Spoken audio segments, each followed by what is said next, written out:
But we're here to show you that we just refuse to go away. So. Well, all of my songs are written about real people, either me or a friend. Dialogues to me, dialogues to her, dialogues to John. Christine divorced John, and I left Lindsay. Love wasn't working out. So we went into Rumours, all of us on the rocks. There's always a certain amount of romance on our records. It's one of the most famous rock albums in history. Gazillions of dollars on this stupid drug. This is crazy. Lots of top 10 hits. Much of the appeal of Rumours went beyond the music itself. Fleetwood Mac would not go on without Chris and me. We were the innovators of that kind of thing. No matter what it takes, we're going to keep Fleetwood Mac together, and our breaking up is not going to break up this band. She left me. We always seemed to kind of agree, basically, on musical things. Shacking up is all you want to do, which was not true. And I would just be going, don't look at me when you say that. When you come together with 4 tried and trusted other musicians. A kind of soft rock novel. A soap opera, perhaps. Well, I was trying to raise it a little bit.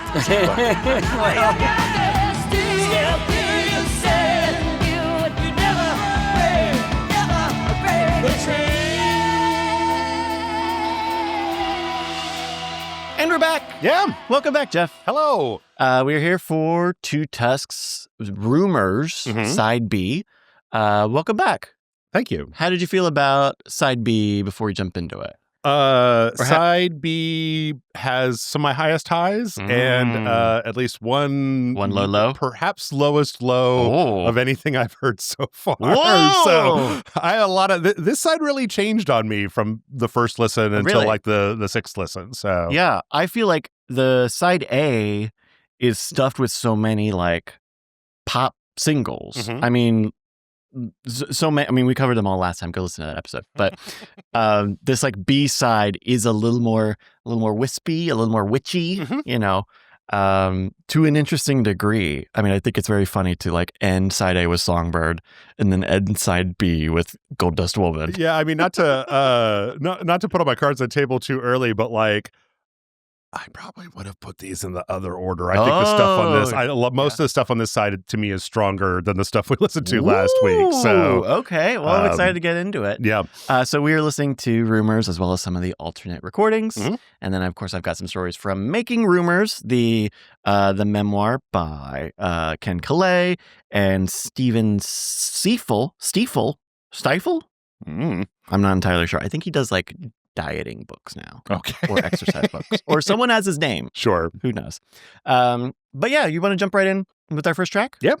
It is The Chain. This is kind of an iconic song for Fleetwood Mac. We'll talk a little bit more, but let's listen to a preview of The Chain.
Even that little preview. It's one of the like cinematic moments of the album. I feel like The Chain is. Yeah. Between the very like suspenseful opening.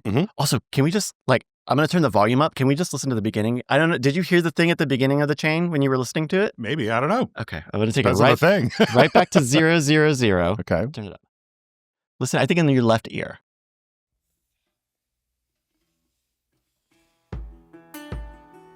Did you miss it? Was it just the... One more time. Okay. Is there a swear? Yeah. There's someone going, fuck. Hey, you know what? Keep it in there. I like the fact that one line in here, you've got that "damn your love, damn your lies." Yeah. Like this is a hell of a song. It is. This is one of the more iconic songs for Fleetwood Mac. Yeah. It is the only song, I believe, certainly the only like studio track that is officially listed all 5 members of the band as writers. Okay. This is my favorite song I've heard in anything that we've listened to so far. Okay, wow. And the reason for it, and I'm glad that you said that, because the reason for it is it feels like everybody is got it turned all the way up on this song. Like there's organ stuff coming in from Christine. You've got like, at first, when I first started listening to it, I thought this was going to be another Lindsey Buckingham weird alt country folk rock song. Yeah. But by the end of it, we've got electric guitars rolling in there. I know that you can't have Stevie tamburining through every single song, but it works so good here. There's essentially kind of a miniature drum solo and bass solo towards the end of this. Yeah. Every part of this, every time I listened to this song, I got more out of it. And it was just like, I got really obsessed with Gold Dust Woman. I'm sure we'll get there. And whenever I got to the end, I was going to I should listen to that again. And then this would start and I would be like, no, I'm listening to this. Yeah, I don't know where this Fleetwood Mac has been hiding. Yeah. Like this just feels like every single person is working towards a common goal. And I love it. I'm in love with it. So The Chain, this is one of the last songs that they finished for the album. It's funny that you mentioned like how this song came together, because this is the one we're going to dive the most in on today. Okay. We're going to listen to a couple of different music samples. In fact, before we even get to the alternate version, I want to play you something that came out before The Chain. So before Stevie and Lindsey joined Fleetwood Mac, they were a duo. Their band was called Buckingham Nicks. Right. Just a few months ago, they actually finally bought the rights back from a self-titled album that they had put out right before they joined Fleetwood Mac. That album, when it originally came out, was not very popular, didn't sell very well. It just happens. But it was also the album that Mick Fleetwood heard and said, get them in the band. Okay. But I just want us to listen to the very beginning of one of the songs on that track called Lola, My Love. Okay. All right. Here we go.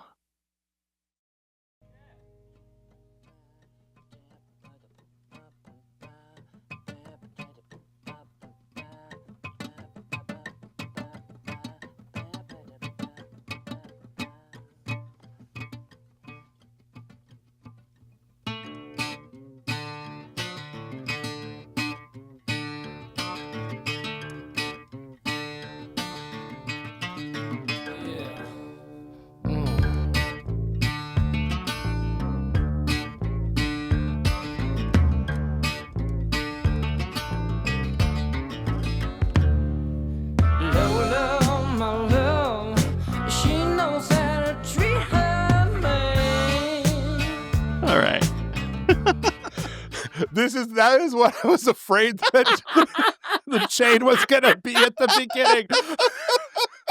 In my alternate world nightmares, that was what happened. And I was in here saying, God, that song that everybody likes. No, Lola, My Love has its own place. Sure. Yes. But so that opening guitar structure we heard in here a little bit. So that's soft pulled into that guitar part for The Chain.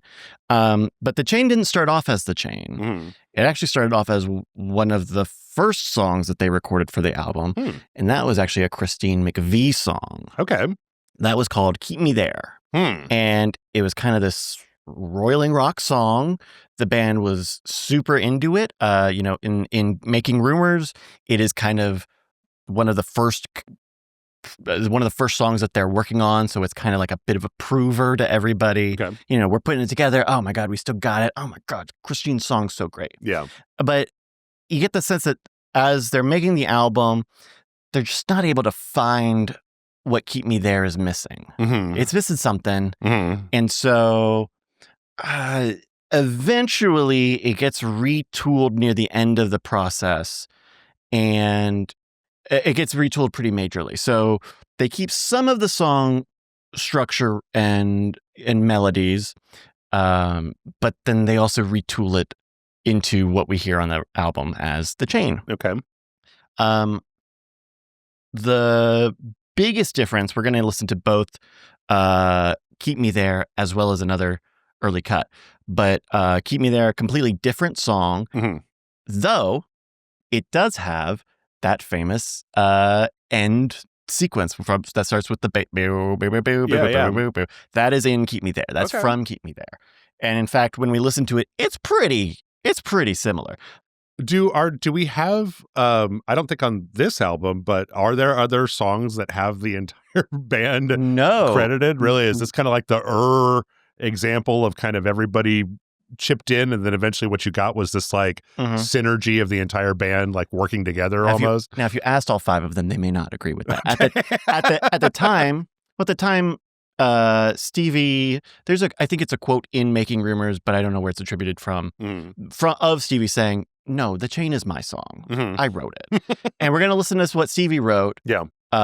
Because while Keep Me There is very much like kind of the sound of the chain, Stevie's demo is the aura of the chain. Okay. And it has the chorus. It also has the lyrics from the chorus in it. Okay. So, well, it's interesting. I found myself, now that we're this far down in this process, like, and I'm really interested. I really made the effort to not look this up. Okay. But I realized that I've started subconsciously trying to figure out whose song is whose songs are which one. Who did you think did the chain?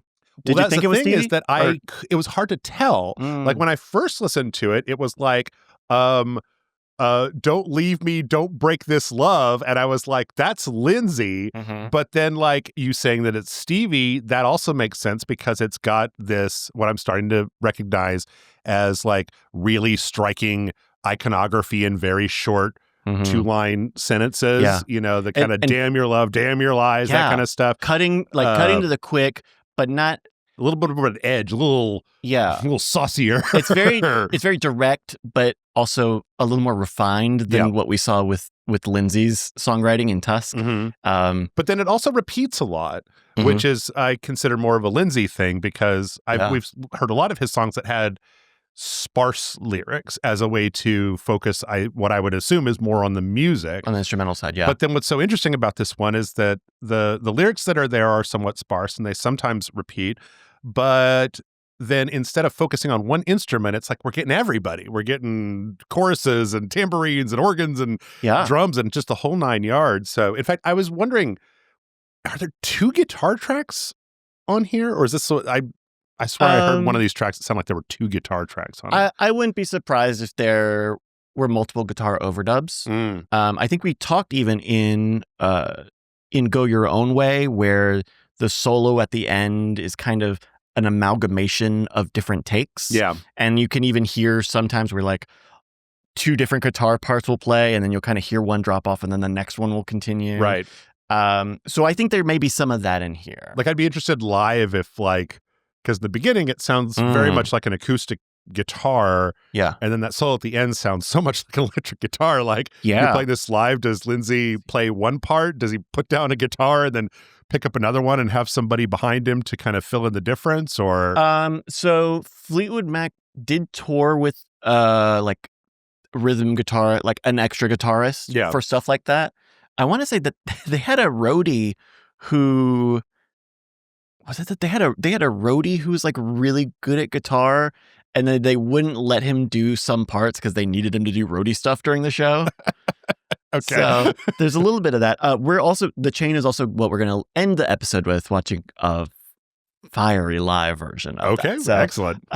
We'll jump in. Let's jump in just because there's so much to cover here. Let's go to Keep Me There. This will be the Christine's song. Okay. We're going to hear the whole thing. This is a take with the vocals. There are a couple of different takes out there, but this is the one that feels the most complete. Okay. So here we go. This is Keep Me There with vocal.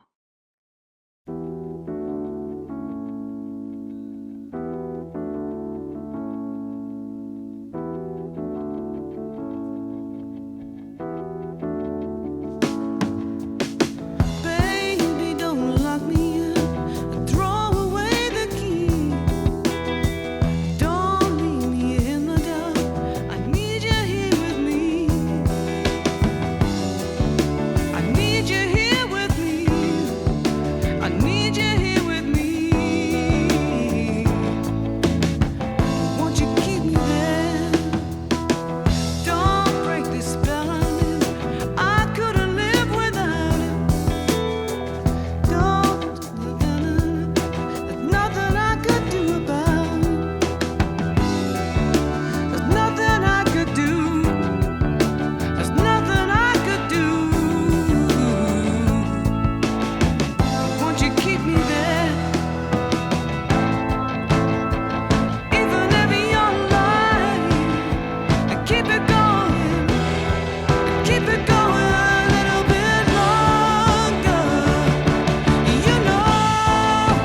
little bit one of those things where they've just played and they knew they were going to fade out. Yep. You know, Keep Me There. Interesting. Did you hear the chaininess of it all? I mean, the end of it was just the end of it was pretty similar. Yeah. The chain. Yeah. I was interested.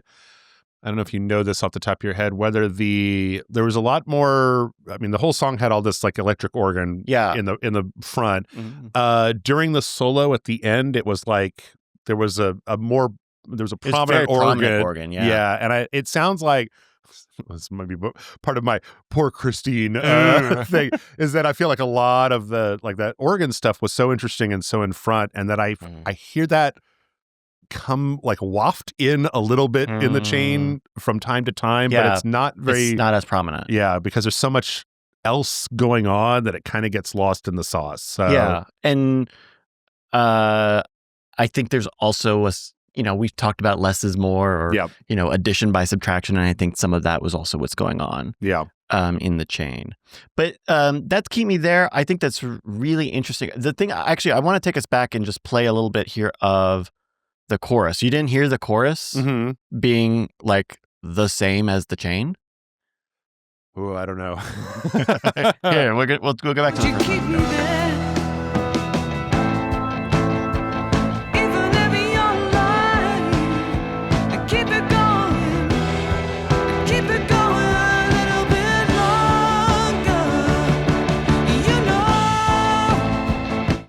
What if you're talking about musically? Musically, yeah. Okay. I think that during that. Okay. Yeah, hold on. Yeah.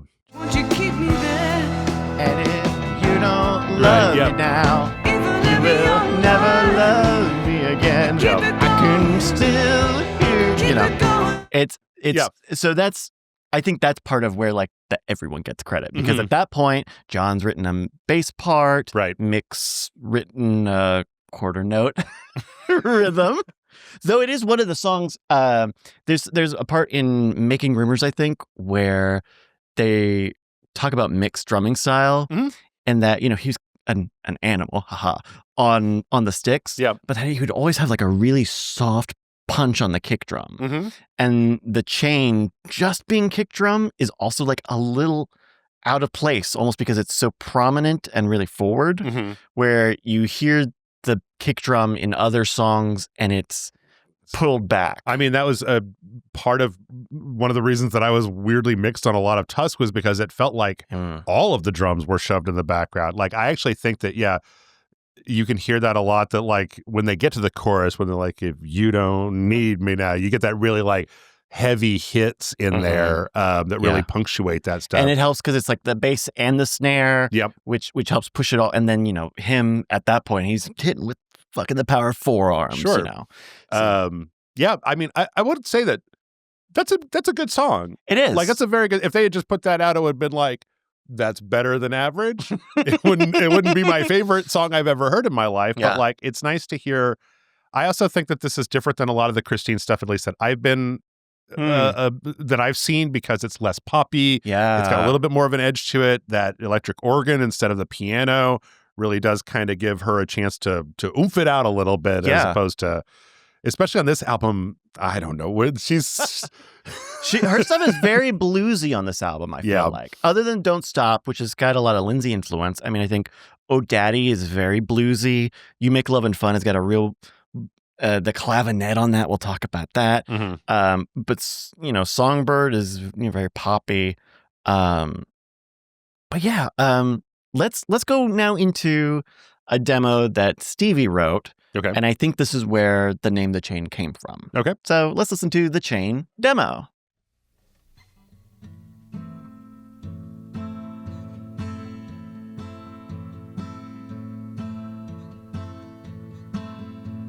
Slipped into the dances of my emptiness. I let teardrops fall and let them go. Stepped into the canyons of my loneliness, and I went about as far as I could go.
to me to say goodbye.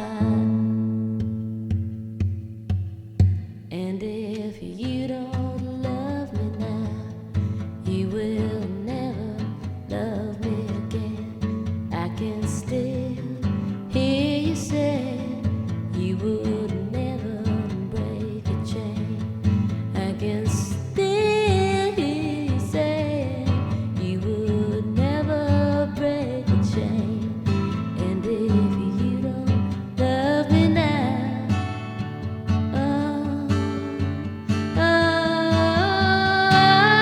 won't love me again.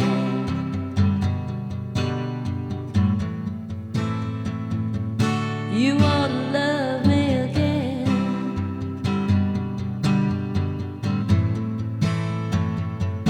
You won't love me again. Ooh,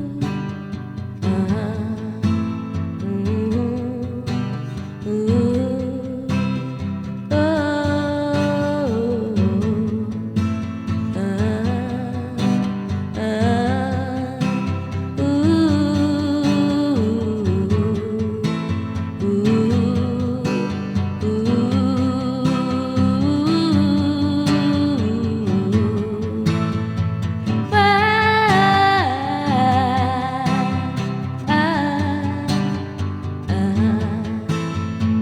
why don't you love me?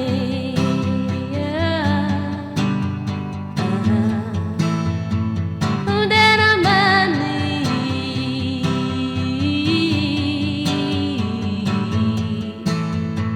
begging you to please,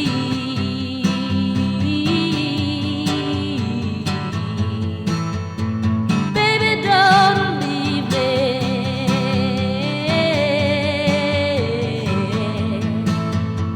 Baby, don't leave me.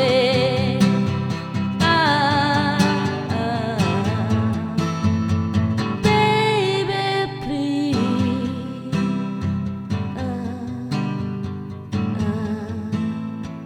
Baby, please.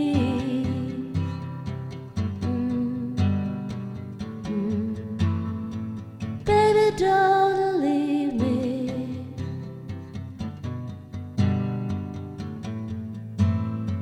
Baby, don't leave me.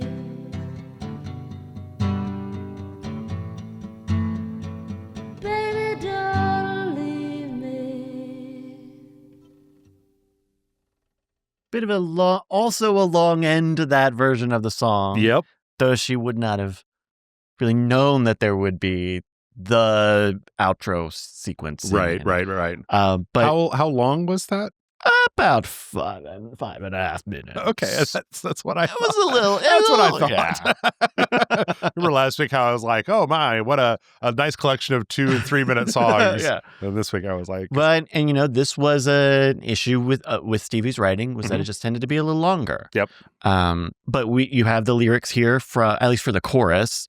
I think the verse lyrics from the Chain Studio version, I want to say that they kind of just all said everyone did all the rest of the words. sure. But it's like another side to the song. It's very, especially by the end, baby don't leave me, baby don't leave me. Yeah, I'm not a big baby guy. I'm not the biggest fan of when the songs start talking about babies. Okay. So and then I think this is interesting because I think that the even though the chorus is the same, that the Chain comes off as a much more like, I don't know, I was gonna say angry, but just much more strident song of like, especially I just keep going back. The damn your love, damn your lies is that's such a great line to just like hook you in. And the fact that you've got some of this, but this is so explicit. Whereas the way the Chain is, you can put a lot of yourself in there and figure out what it means to you. Yeah, where this is definitely a lot more pointed, even if you just keep the chorus the exact same. Yeah, this is a Stevie story about Stevie things. So, she's lonely. She's lonely. Hey, I get it. But interesting. It's almost like what you say. you had two pretty good songs and then you just shoved them together like Voltron. Yeah, but then you got chocolate and peanut butter. That's right. You know? Yeah. So that's the chain. You know, it is a signature song for the Mac, and I think it's deserved. Yeah, deservedly so. 100%. Let's go right into song number 2. Why don't we? Sure. Can you do it? Let's listen to a little preview here of "You Make Loving Fun."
Go a funky up-tempo song.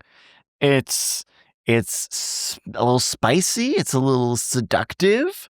What's your feeling on "You Make Loving Fun"? I started off liking this song, and the more that I listened to it, the more it started. It doesn't have very much to dig into, and there's one thing that this song does. Just like, I'm having a good time with the song. Yeah. I'm really having a good time. It's like, it's fine. I like this kind of funky electric organ. And then there's the line about magic. And then the magic chimes come in as if to emphasize that you didn't know this is what magic sounds like. And it just puts me off my soup every time. I'm just like, guys, it turns it from like it's kind of earnest song into too schmaltzy for me, and then that kind of follows through with a lot of the rest of it. It's kind of, I like pop Christine, and but this is too obvious. This is just a little bit. I don't know. It just doesn't do a whole lot for me. Like it's kind of just a warm bath, a room temperature bath water situation where, yeah. So this is a Christine song, of course, because she's singing it. This was also another kind of early song from the recording process. Mm-hmm. And the song famously was written by Christine about Curry Grant, who at the time was the lighting director for Fleetwood Mac. Did they make out? They made loving fun. Okay, all right. And I want to say it's this song, but frankly, it could be any of the songs, where they start working on it. Mm-hmm. And then after a little while, people realize, oh, John's in a bad mood. Because John has figured out that he knows she's seeing Curry Grant. Right. And John's seeing another woman also. Sure. But he's just in a real bad mood. And there's a bit of this champagne gets thrown. It's a little bit of a funky time. But initially... sorry. Go ahead. Just initially, when she brought the song, her initial explanation to the band was, I wrote this about my dog. No, you did not. I wrote about my dog. I'm more worried about that than anything else. I never did believe. You put in the magical chimes about your dog. I've had a dog. I know what that's like. Magic chimes. He doesn't make loving fun? No. It's funny because when I first listened to this, I thought that The Chain was a Lindsay song because it was about people breaking up with people. And then I thought, like, wow, what a sick burn to come after that of just like, this is serious. Don't you break these emotions of ours? And just like, hey, this is supposed to be fun, motherfucker. Like, we're supposed to be having a good time. And it's just like always this angsty nonsense. So. they don't get into it much in Making Rumours because it's from the engineer and co-producer side. Right. So you don't have the firsthand kind of accounts. Yeah. But this is just on the cusp of like major recording artists like having big public feuds with their record labels of, signing these big deals and then realizing you have to see that big deal all the way through. Right. And that kind of never isn't it. I mean, you hear that like there are forces from the record label that are like, the little bit that you let us hear sounds great. We want to push this album out. Yeah. To the point that it apparently was delayed at some point and it affected some of the live shows that they had planned to do. Mm-hmm. And so it doesn't feel like there's this pressure from the record label to say, band, stay together, right, make music. Yeah. Surely they don't even know. But you do kind of get the sense that everyone knew that staying together seemed very lucrative. You know, it was more a pragmatic choice than an emotional. I think to some degree. I mean, first off, you have John and Christine who are in the band together at this point for like 8 or 9 albums together, and they have been broken up for a while now. Yeah. You see, after Rumours, this group of the band sticks together in some form or another for a while, and yet the story is still kind of the same. Of like, we broke up, this is over, it wasn't working, but we're on stage again. Actually, we're on stage singing. I'm curious if there's any indication in either one of these books about. I was thinking about this before about kind of the way that I've listened to this and how different it is because I have all this insight in their backstory. Were they in the tabloids? Was this like did the general public know any of this, or was it just because I can look at these songs and go, there's no reason why anybody would know. I mean, I don't know who the Ramones were going out with when they were writing "I Want to Be Sedated." Like, I have no idea. Maybe there's some of that because I think I'm going to be inferring a lot in my answer to this, but I have to imagine, these are adults. They know that the songs are about each other. There's multiple interviews that Stevie's given where she says, every time I was on stage and we sang Go Your Own Way, he would always look at me during the packing up, shacking up line. And it pissed me off. It would make me want to go on the stage and punch him right in the face. Yeah, but does the audience know any of that? Like, I mean... hold on to that when we watch The Chain later. Okay. But, all right, fair enough. I think people understood that was a through line in Rumours.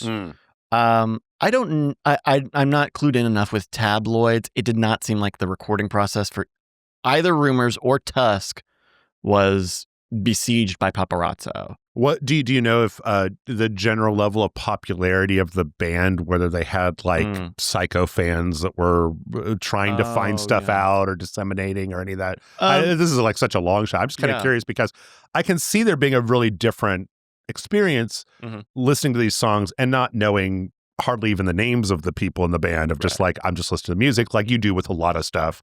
I mean, you would listen to this, if you didn't know anything about this band, you would listen to the album and confused because there are 3 different vocalists. Yeah. All of the songs go kind of all over the place a little bit. I was thinking about that the other day. I don't think I've ever listened to a band that had like, there's 3 bands in here. Yeah. And you never know from track to track which band you're going to get. Yeah. I can imagine being really irritated being a Stevie Nicks fan going like, oh, God damn it. It's Where's Lizzie the again. It's fucking Lizzie again.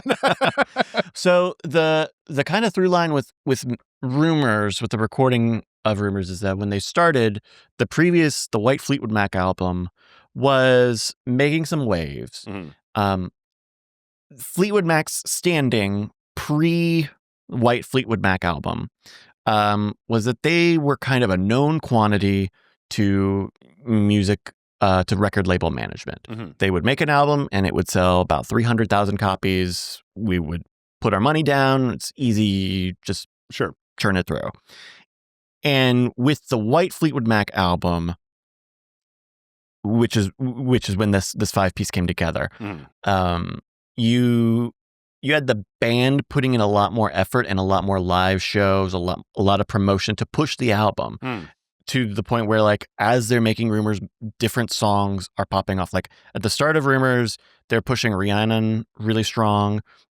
Say You Love Me had been like the first kind of song that popped off, and so I think that's part of this undercurrent from the world outside saying like, oh, we are recognizing everything that you're doing actually. Okay. And I think that leads into, a lot of the excess that we talked about Tusk. Mm-hmm. Whereas here, there's still, I think the people are holding on because the band clearly does have something really, there's something there. There's something in that magic hat. Yeah, absolutely. It's a little chimes, a little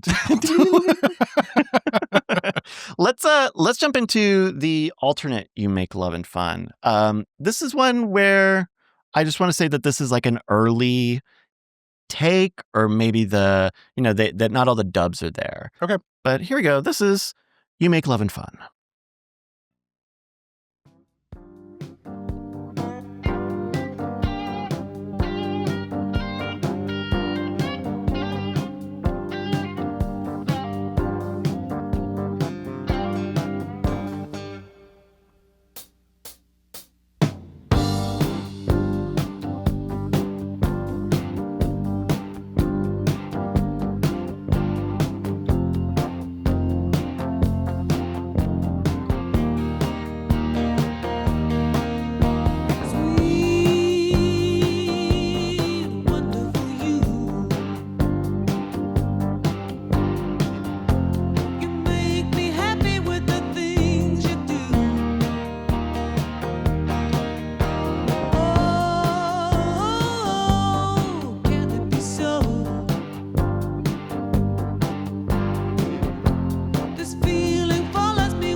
The alternate on You Make Love and Fun.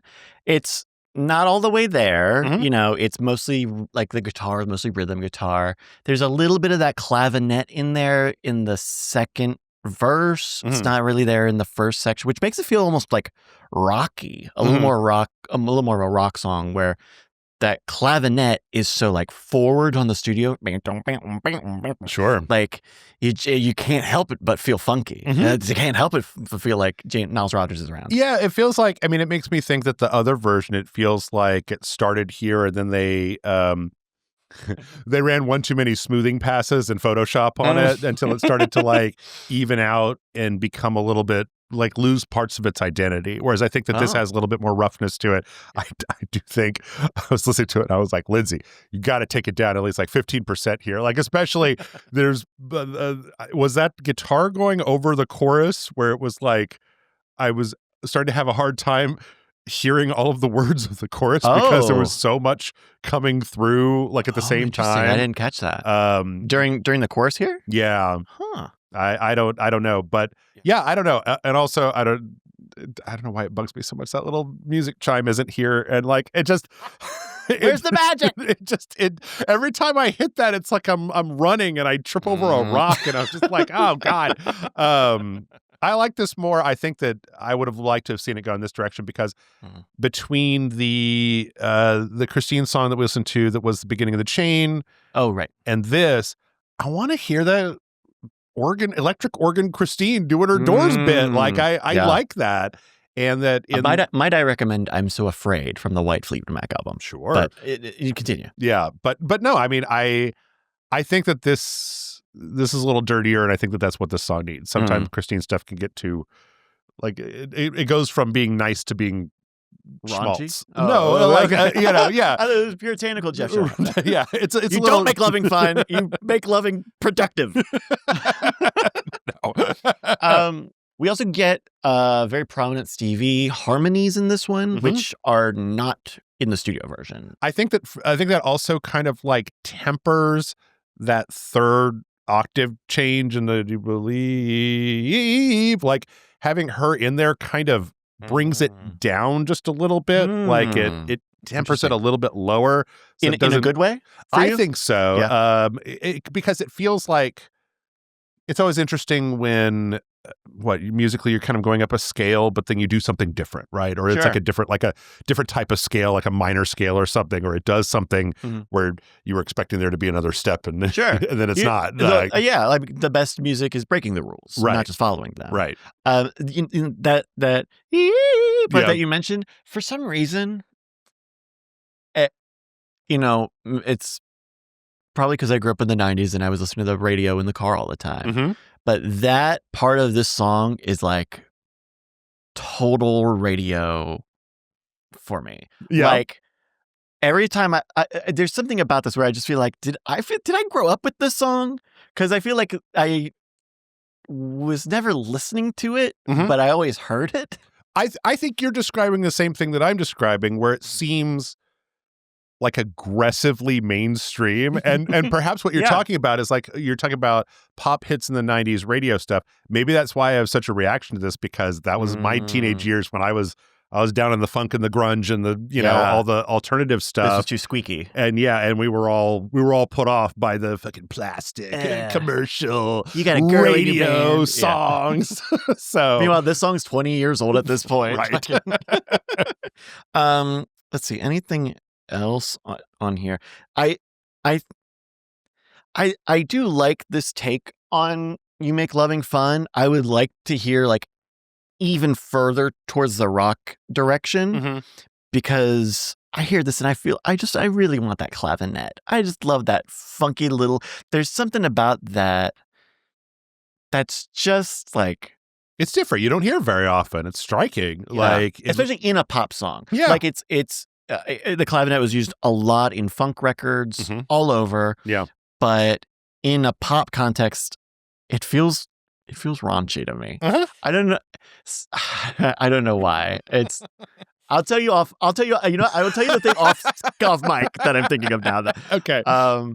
But yeah, any last thoughts on You Make Love and Fun? No, it's not I don't hate it. I don't love it. It's kind of just, it came on and I don't know. You sit there and you listen to it. There's nothing offensive about it, but it doesn't grab your attention. And I think that moving directly from the chain to it probably also is a big, because I really like that song a lot. Yeah. And so going to this, and especially. And this is a big kind of move. Yeah. Especially this and then into I Don't Want to Know, which is even more popular. Right. And so then the idea that the chain is kind of a dirty, angry, angsty kind of thing. And then it goes into, it may just enhance the pop smoothness of this to a point where I'm just gassing myself up with like the difference between the two. So. And I think that's a big difference here in what we're doing with this album versus what we did with Tusk. Right. Where Tusk, those alternate tracks, whether intentionally or not, felt like, in some cases, pretty different takes on the same songs. Yeah. Where a lot of what we're hearing here is like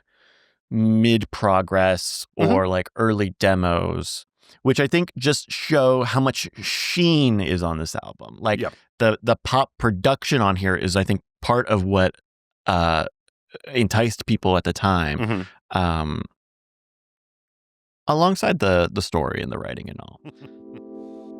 Hey everyone, just a quick intermission and we'll get back to the music. Thank you for listening to Two Tusks. This mini-series is made possible by all of your support over on patreon.com/LFGX. They got all of the episodes of Two Tusks before anyone else, plus they get full-length song previews and better audio quality. If you're interested in what's next, visit patreon.com/LFGX. My name is Bryce Castillo. Check out the marbles racing streams I do at the website marbles.win, or follow me on Twitch at Brycas, BRYCAS, to join in on the fun every Thursday night. My co-host is Jeff S. Thank you to him for joining me, and please show him some love over on the Rage Select YouTube channel, where he's been covering new video game releases and news for over a decade. That's Rage Select on YouTube or rageselect.com. You're listening to Two Tusks, hosted by Bryce C. and Jeff S., produced by Bryce Castillo. Fleetwood Mac's music, including Rumours, Super Deluxe, and Mirage Tour 82 Live, are available everywhere from Warner Records. Buckingham Nicks' Buckingham Nicks is available now from Rhino Records. Hole's Gold Dust Woman appears on the soundtrack album for The Crow, City of Angels from Hollywood Records. Now, back to the Tusks. All right, we're back. Yeah. 2 down, a few more to go. This is I Don't Want to Know. This is, who do you think the song is by? This has the Lindsay on it to me. That was what I kind of came to, but on this side, I feel like outside of Gold Dust Woman, I don't know. Oh, okay. It's hard to tell. Well, no, actually, that's not true. I'm pretty sure I know who O'Daddy is as well. So, yeah. All right, well, let's listen here to a preview of I Don't Want to Know. Okay.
Kind of country twangy on I Don't Want to Know.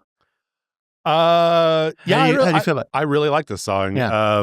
I think it's kind of deceptively simple. Like, I think it's got a lot of stuff going on in it. Yeah. Those claps come out of nowhere. The kind of offbeat claps. Yeah. Yeah. The first time you listen to the song, I feel like those are like a jump scare. The first time you listen, what the fuck? Oh, okay.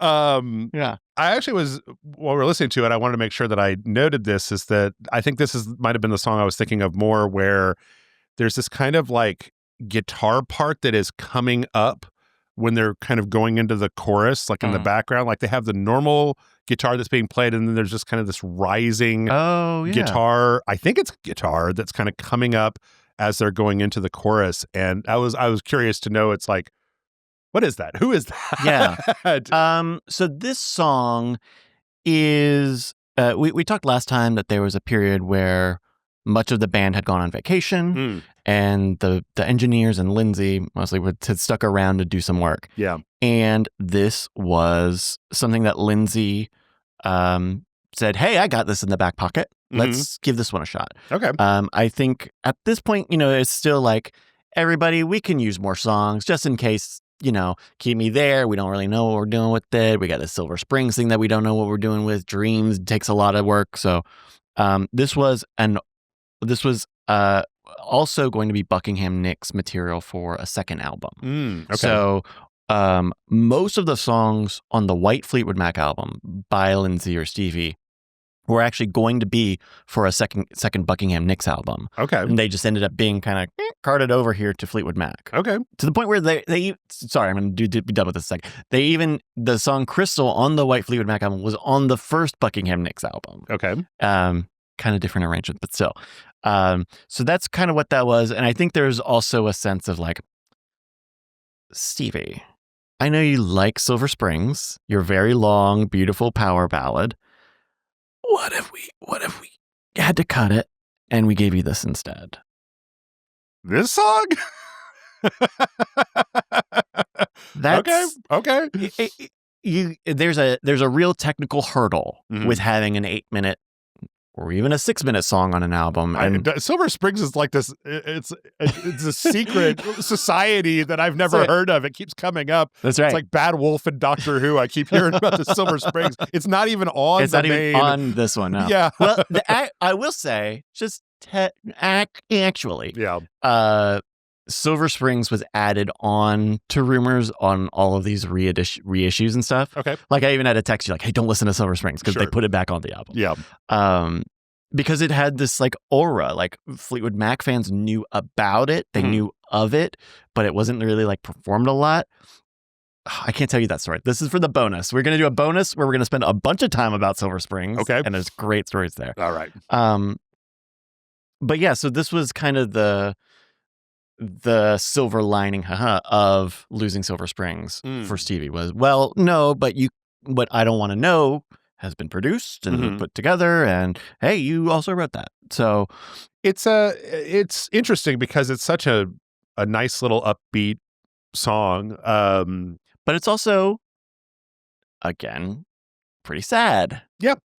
I don't want to know the reasons why love keeps walking on down the line. Yeah, I don't know. Sometimes a song like that, I don't know how people feel about this. I like an upbeat song with a darker tone to the lyrics. Sure. Your semi-charmed kind of life, type of thing where it's like a song that sounds like it should be all sunshine and rainbows, but then you listen to it and you're like, there's a little there's a little coffee and cigarettes in here.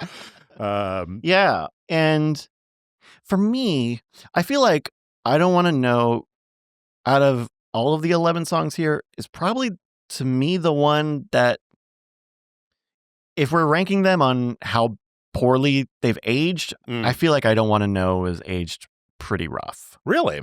Like, it feels too simple almost. Interesting. I think there's a part of this song though that I don't know how to talk about this, but at the end there's this solo and it sounds so much like a mid-90s like your Gin Blossoms, that kind of thing. And I think that the song is okay, but that part like endears me to it so much because it activates nostalgia neurons that I haven't you walking around thinking about the Gin Blossoms. Who's thinking about the Gin Blossoms? Not me. The Rembrandts. One of these kind of like mid-tier pop bands. Okay. Yeah. And for some reason, whatever's going on in that guitar solo just sounds so much like that makes me feel 17 all over again. So let's jump into the alternate for I Don't Want to Know. I'm gonna say I don't know.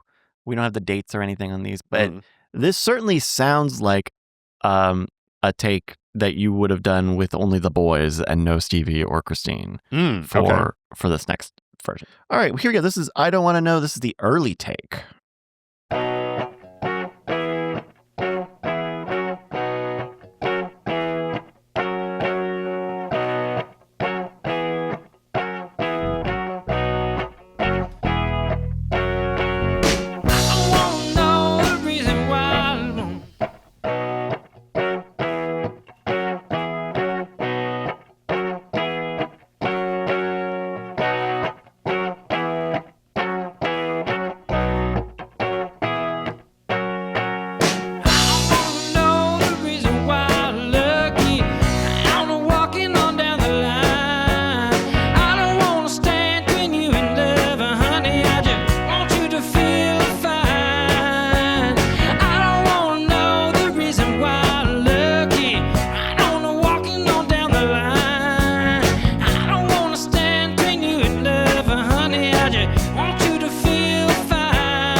The vocal guitar man is back. Just put a bunch of question marks down. I was like, as soon as he started singing, I was like, Lindsay, what are you doing, man? I know. He's like in a, I don't want to say what no, it's in a fury. I haven't heard anything like this that's not that funny. And that wasn't even that funny. That wasn't that funny. A slightly darker arrangement because we don't have all of the polish and stuff on it. Yeah. Definitely a more kind of strained vocal take. Mm-hmm. Can we talk about what I think is the elephant in the room? Sure. There's one line that added one word to it that has some very strange implications. Some very strange implications. Is it this one? Yes. Honey, I just want you to feel fine first. Yeah. Then it's my turn. I don't know why you put that first, that conditional there. Yeah. Part of me wonders, so we are reading this from the Spotify script, or the Spotify lyrics.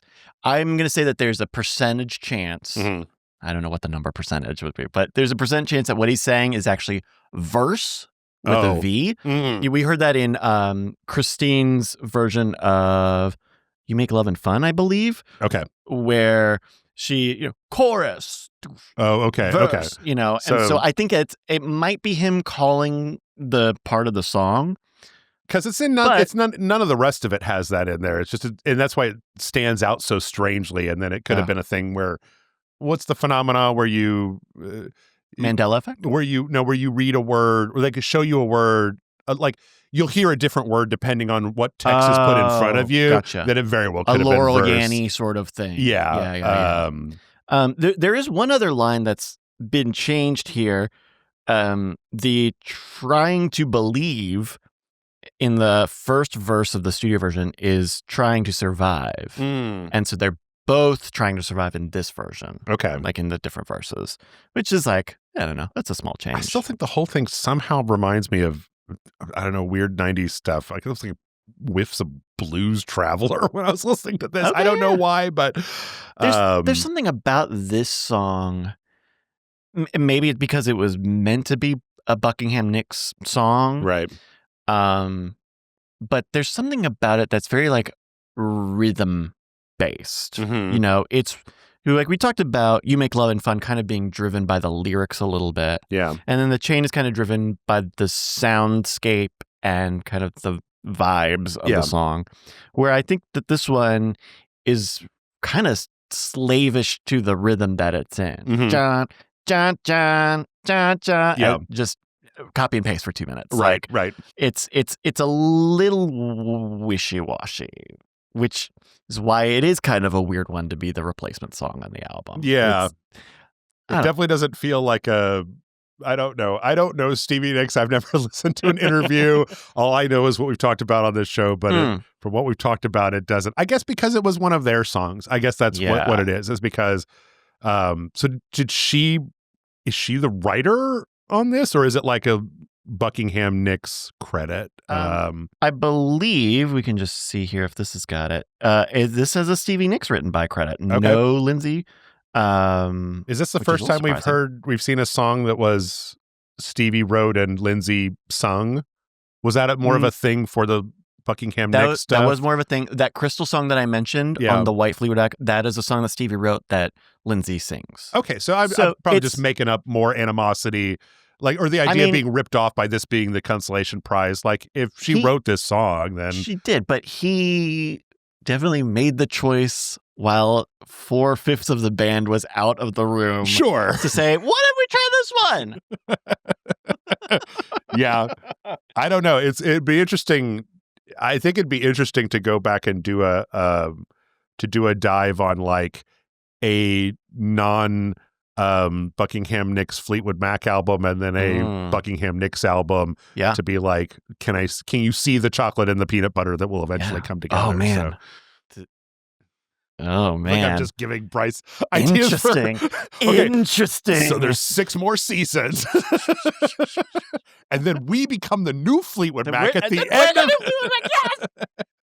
And then we hire an unstable couple to come in and make this podcast better.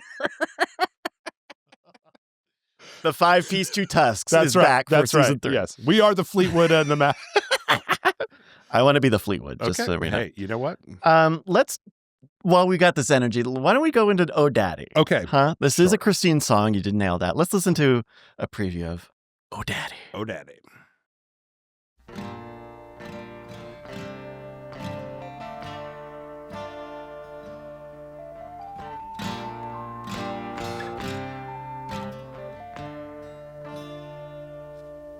Oh, Daddy, you know you make me cry. How can you love me? I don't understand why.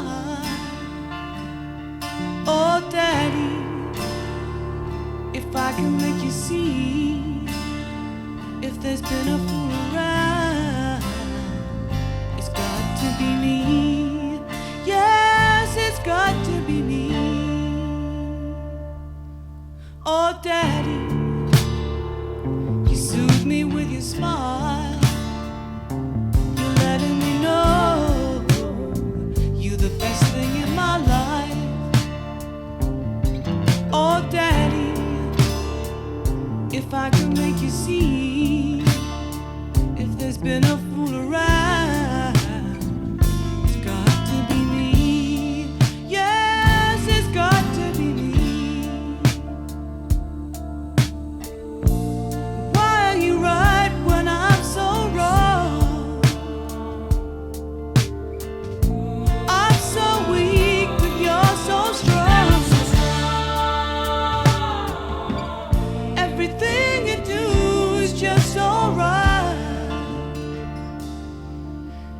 can't walk away from you, baby, if I try.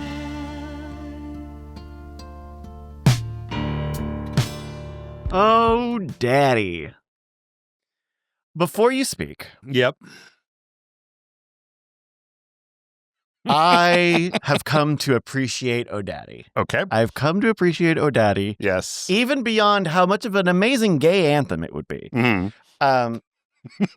It's soulful. It's very cinematic. You know, I think this is another really good example of like they're putting together really cinematic tracks. Like what they're doing is elevating a little bit beyond poetry. I guess I would say. How do you feel about Oh Daddy? Though I guess I'm probably going to have a good idea.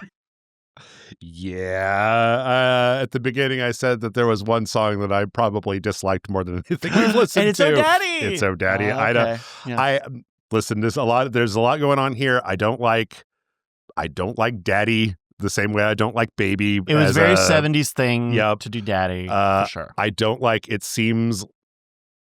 this kind of simpering tone that it has about like, it feels like 3 minutes of just like, you're so cool. You're so good. And I suck so bad. I'm so bad. And you're so good, Daddy. You're so good. And I am the worst. And I'm like, ew, I don't want to, this is gross. I don't want to listen to this. Like, okay. I mean, I think that's a valid reading as well. and, you know, not to, this comes up from time to time, but putting it right next to Gold Dust Woman, like, holy crap. You think I think it's a worse fit to be next to I Don't Want to Know. Well, of course.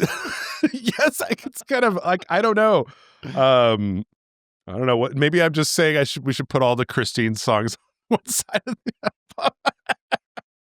I'm so sorry. She have her own side. I like some Christine McVie songs, but this has not been Christine's day for me. Every time this came out when I was listening, I was like, ugh.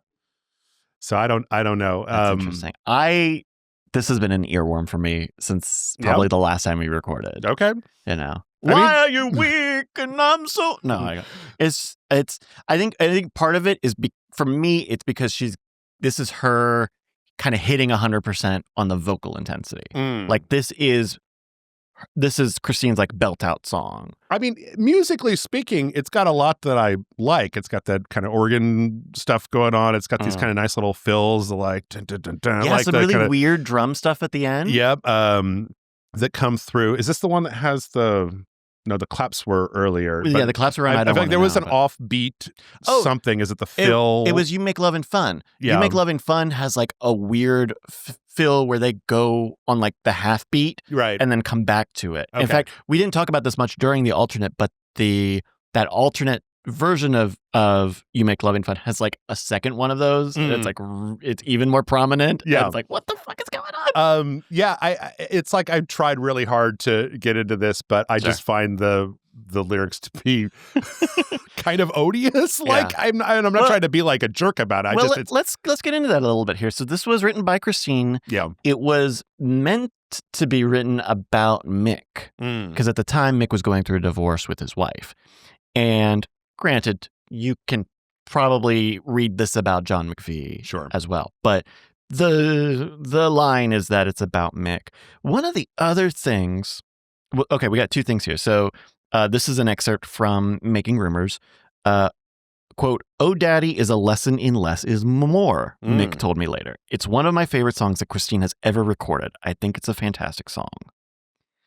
Which, hey, he also thought Tusk was the best Fleetwood Mac album. So I'm just gonna put this out. I'm gonna put two pieces of data right next to each other. It's all subjective, you know. One of the things that Oh Daddy kind of signals in the recording process, this is again more Making Rumours stuff, is that this is the part where Ken Calais realizes, oh, I am the engineer, but I need to be there's a point where they play through it. Yeah. And Christine calls to the control center. Did you like that tempo or was the first better? She looked directly into the control room at Richard and me. I'm reading here from Making Rumours. Neither of us was prepared to answer her. We were completely focused on trying to get Oh Daddy to sound great, not on doing what producers do. Instead of keeping quiet as I usually did, I said, why don't you come in here and listen to both takes? Then you can decide. She says, we don't want to have to come in and listen every time we try out something different. Christine said firmly, we want you guys to start paying attention to tempos and keys and tuning and other important things that help us out here. And so that's the moment where they realize, oh, we need to be that person because they don't have anyone right who will be that you person. need a beta tester. You need a beta listener for some of this stuff to be like, you're very familiar with what we do well, what we don't do well. Yeah. We need the outside stuff because you don't want to just like rent a studio and then spend a year just indulging whatever you feel like. But the other thing is that, so, Ken is kind of coming to this realization of like, okay, I need to be like kind of a producing engineer. But I'm a little surprised that assuming Richard Dashit is, yes, he is. Richard Dashit is in a very similar position that Ken Calais, who wrote the book, was in, where he had been working as an engineer for the band. And then when it was time to start Rumours, they said, you're going to be the producer now. Okay. By the way, you're going to be a producer. And that's how Ken Calais gets hired to be the engineer. Okay. But it is a little strange that they both kind of like need this like shock. But I think maybe that also happens in I think that's like something that just can happen when you're an engineer. Like here at the studio, at the podcast studio, I am not really anyone's producer. I don't really like listen to the show and say, hey, you gotta tweak this. Right. But people still come and ask me like, hey, how was that? Hey, and you have to look, I mean, that's when there's so many people around, there's so many people around in this process. You have roadies and the engineers. There's one person whose whole job is to control the tape machine because they're using it so much. Yeah. So it's not crazy to try to ask people like, hey, can you get some feedback? Yeah. Can you just like listen a little bit more? But I think it's interesting, especially that Oh Daddy is the song where that comes out because it's like the least, I would say it's not like a super traditional song. Yeah. It certainly doesn't sound like one. Do you know if it was popular or, I mean, I guess there's not really any way to gauge that because it's just what's on the radio. I would, so generally like most everything on Rumours got some amount of radio playtime. Sure. But, it's not one of the enduring songs. Okay. Like Dreams is like legendary status song. Yeah. Like their only top Billboard song. Yeah. Then you've got like Don't Stop and Go Your Own Way and The Chain, which are like signatures, very popular, And I would say Oh Daddy is in the rarer group. Okay. They're just, doesn't get performed live very much. Sure. It was not a single. Okay. Yeah, I think that's just kind of where that's at. Any thoughts here on Oh Daddy? You want to listen to an alternate? Sure. Yeah. All right. We have got the early version take. with no lyrics. Okay, all right. This is Oh Daddy, the early take. Roll the tape. We just see what happens. 3.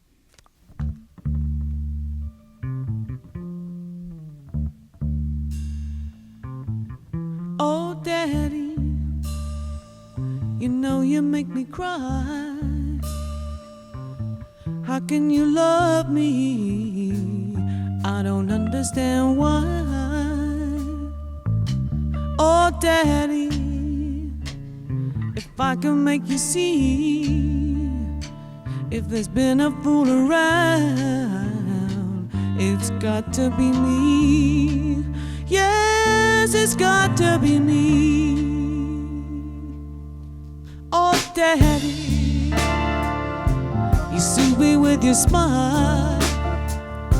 You're letting me know you're the best thing in my life. Oh, Daddy, if I can make you see, if there's been a fool around, it's got to be me. Yes, it's got to be me. Chorus.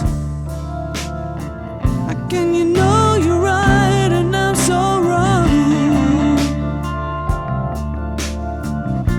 I'm so so strong. Keep it going to the B flat. Everything you do is just alright, and it's helping me through now. Instrumental thing, I think.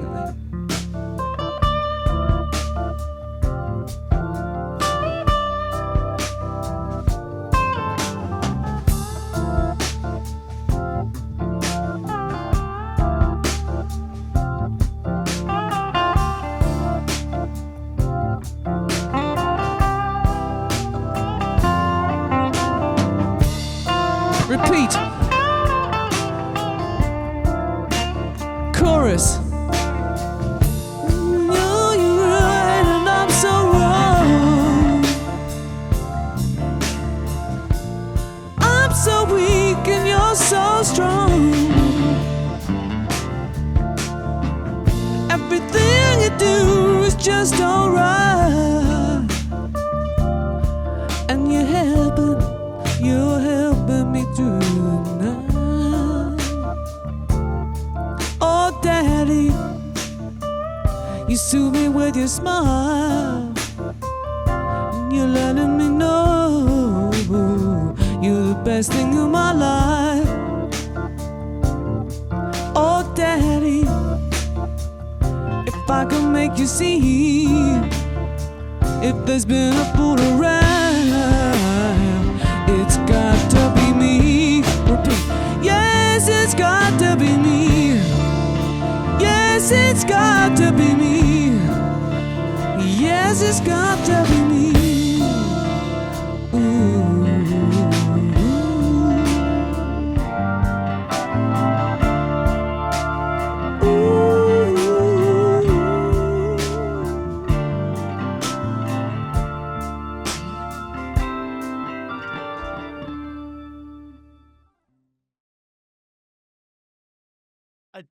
It feels different. Yeah, very much so. I think obviously it's a different vocal take, but also the drums are pushed further into the back. Mm-hmm. They, you don't have that clear snare that cuts through everything. Yeah, like you do in the studio version.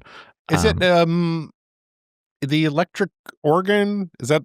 Yeah, it sounds like an organ. Okay, I feel like you got more of it in this one too. No, the thing is that I feel like I'm listening to this side and I'm like, okay, I have two questions. Mm-hmm. First, did Christine buy this organ between the first side and the second side? Because I don't remember hearing really any of this in the first side. And then second, it seems like she wanted to get this instrument into songs, and it only seems to be in the alt tracks that we're looking at. When you listen to the actual tracks, there's a little bit of it here and there, but it's like really prominent in some of these alternate takes, and it's really not as much in the main tracks. Like here, like I want to say there's very little or no organ in the studio version, where it's all over here.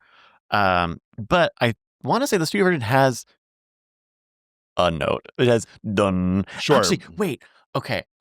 Well, because there's a little fill in the chain, right? There's like a point early on in there where you hear this organ kind of come in on the right side a little bit, like a little fill, Yeah.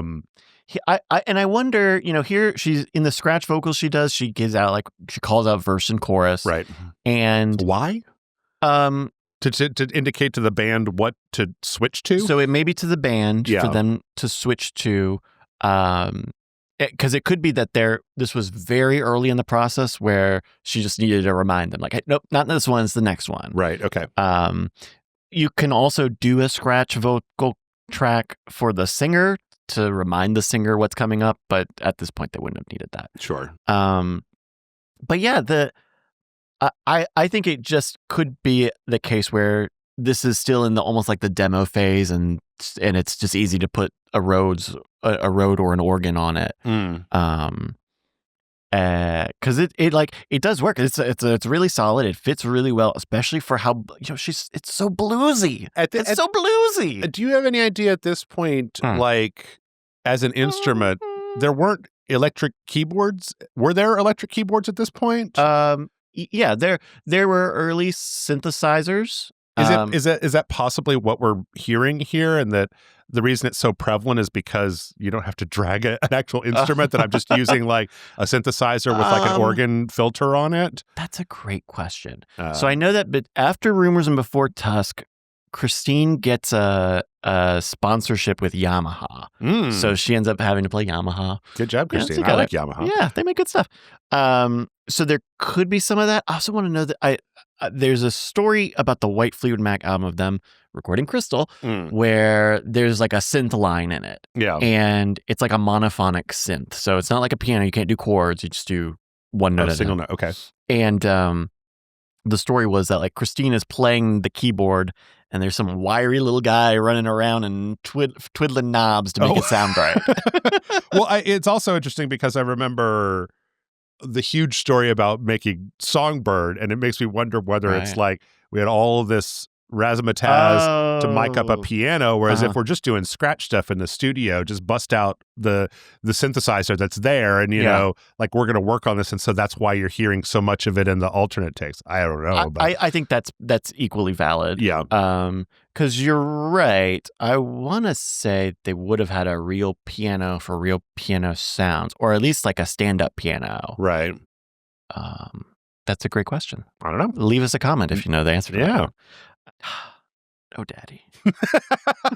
Oh, daddy. It's one of those ones where you like it a lot more than I do. Yeah, it just but I like I was in the same boat of feeling like it's a little embarrassing. Yeah, but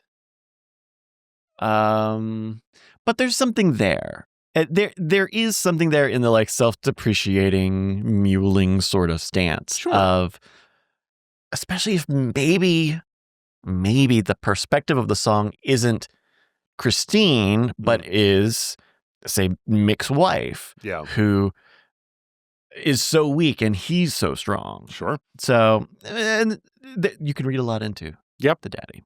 All right, one more song. Yep. It is Gold Dust Woman. It is a Stevie Nicks classic. I wouldn't call it necessarily iconic. Okay. I would call it iconic, but I wouldn't call it signature. Okay. Yeah, that's how I'm going to put it. Let's take a quick listen here to Gold Dust Woman.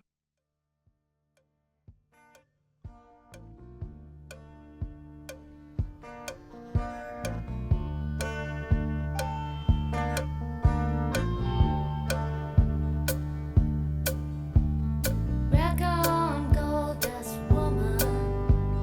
Take your silver spoon, dig your grave.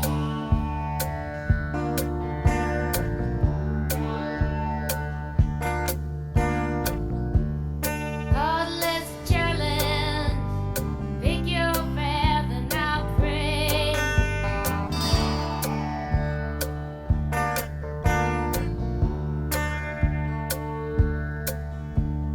Wake up in the morning, see your sunrise, clouds go down.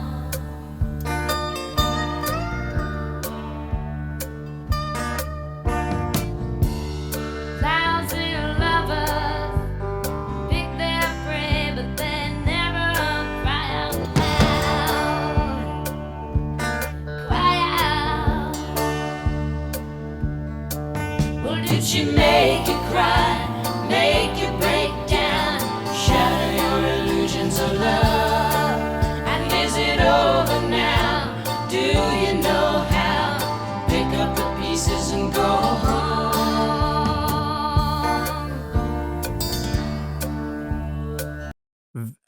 Gold, to me, like, Oh Daddy and the Gold Dust Woman is like aesthetically correct. It's like the aesthetically correct thing to do. We went from like drama and dark of Old Daddy to like drama and dark of Gold Dust Woman. You know?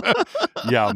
How did you feel about the Stevie Nicks song Gold Dust Woman? It was I think I mentioned this in the chain, is a hard, like, it took me a while to get this one. But when I did, it's like that the chain kept going back and forth between like, this is the best thing I've heard from this band in this entire experience. Yeah. Like, I think it's especially if you listen to them on repeat and right. I think that this is I like this Stevie Nicks writing style better than the poetry stuff, because it's just like evocative line after evocative line after evocative line. It really does match the way that the chain is written of simple and dense lyrics that are ambiguous and readable. And I mean, I think that just about any, I mean, some of the, she make you cry, she make you break down, but like, we didn't even get to it when we were listening to it, but the rulers make bad lovers, you better put your kingdom up for sale.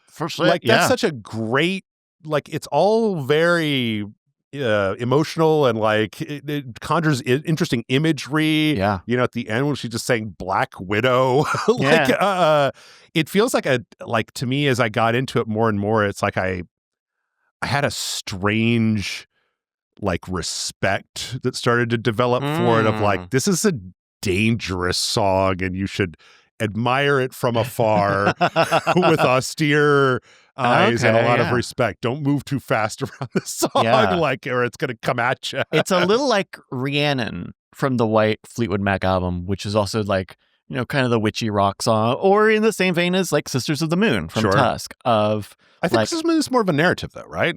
Like, that's true. It definitely has more of a progression to it, for sure.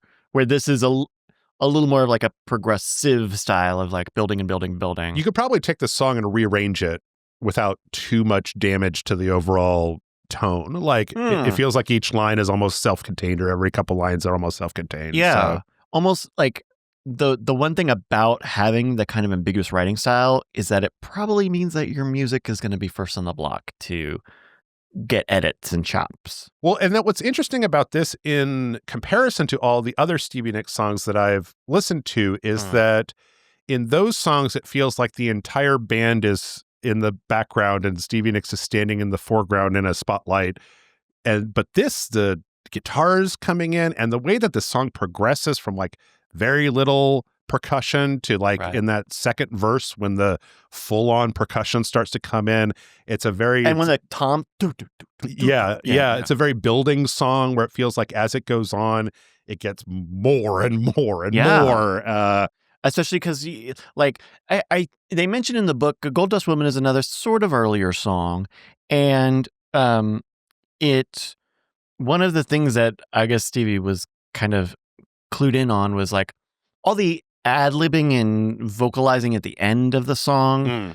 She was like, let's hold off and do that at the end. Yeah. Like, and it ended up being almost an exercise of like layering all these sounds, all the shouting and the sound effects, that it, unlike some of the other songs, it feels really like they had a direction that they were going in and they found it. Like, I think that when I think about it, The Chain is probably my favorite song on this album.